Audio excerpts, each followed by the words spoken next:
butereevu mankomyewo okubeera nga tenkutuusaako ebigenda mu maaso mu ggwanga lyattu Uganda. Kye mbankusaba kiri kimu, subscribe nga teekako akadde oleme okubeera nga ate omissinga out updates. Yes, naye nga butereevu nkomyewo ate n'amawulire ga Pastor Bugingo. Kinajjukirwa nti olunaku lw'eggulo munaye Pastor Bugingo bw'atyo yavuddeyo era munnange ng'asazeewo okubeera ng'asonyiwa abaana be okuli Doreen Gift Bugingo, Winnie Bugingo, Jennifer Bugingo, Saakaate ne Isaac Bugingo. Yavuddeyo olunaku lw'eggulo ku kanisa ye awo ku Canaan Land, bw'atyo munnange n'ategeeza ensi munnange nga bw'agenze mu maaso n'okubeera ng'ate asonyiwa abaana be era n'abaaniriza nti oluggi luggule, yenna abasazeewo okubeera ng'ate ajja amulabe munaye yabategeezezza nti nno oluggi luggule. Wabula ba social media innoze oluvannyuma lw'akatambi kano bangi bayogedde ebintu bingi nnyo nnyini ddala nga beebuuza nti ku baana ne Pastor Bugingo ani ateekeddwa okusonyiwa munne? Pastor Bugingo yateekeddwa okusonyiwa abaana oba abaana be bateekeddwa okubeera ng'ate basonyiwa Pastor Bugingo? So nno ebibuuzo byabadde bingi nnyo nnyini ddala wabula ng'ate zo ansa ntono ddala, era bangi nnyo bavuddeyo ne bagamba nti abaana bano okusinziira ku bbanga lino taata waabwe lyamaze nga tabalaba era nga teyeetaaga kumanya yadde ebibakwatako. Bangi ne batuuka n'okutikkirwa nga Pastor Bugingo abeesambye era nga yagaana n'okubaweerera yadde okuddamu okulabako omu ku bo. Nti munnange kiyinza okubeera ekizibu abaana banene okubeera ng'ate bakola ki nga bamusonyiwa, nti abaana bano yabasulawo mu kaseera we basinga okubeera ng'ate bamwetaagira.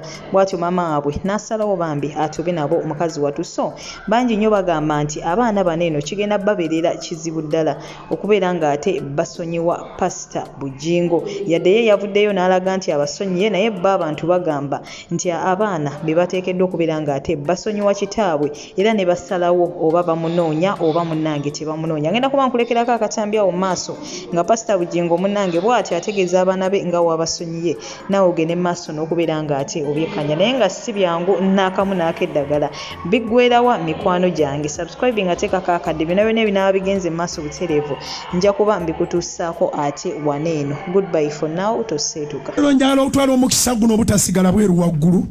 Abaana bange bonna mbasonyiye.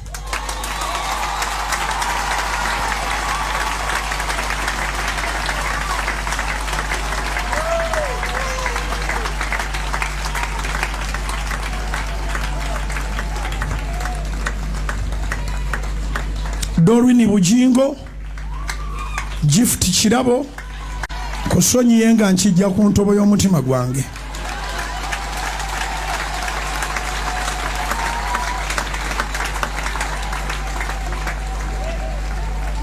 Winnie Treasure Bugingo, kusonyiye nga nkijja ku ntobo y'omutima gwange.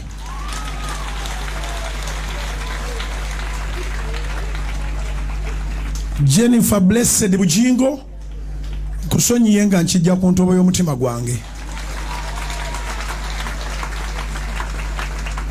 Omuto Isaac Bugingo tamanyi na bigenda mu maaso, era nsaba Mukama ansaasire bulijjo nsaba omukisa nga ngusabira Isaac Bugingo every day without fail, era nyina ne plan nyingi nnyo ku lw'obulamu bwe.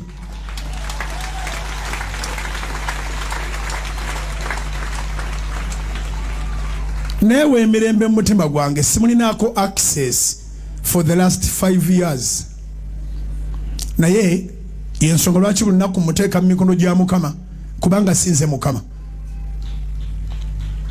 Mukama yamulabirira, naye okuva olwaleero nga mmaze okujja omugugu guno ku mutima gwange, abaana bange bonna n'abateekanga mu maaso ga Mukama nga nsaba. Mukama akwomukisa.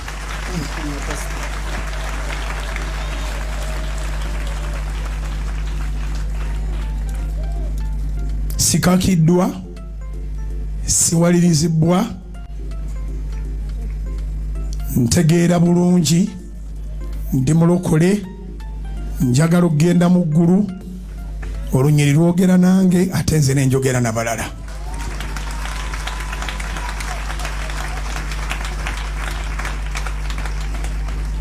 Otusonyiwa ebibi byaffe nga naffe bwe tusonyiwa abatukola obubi.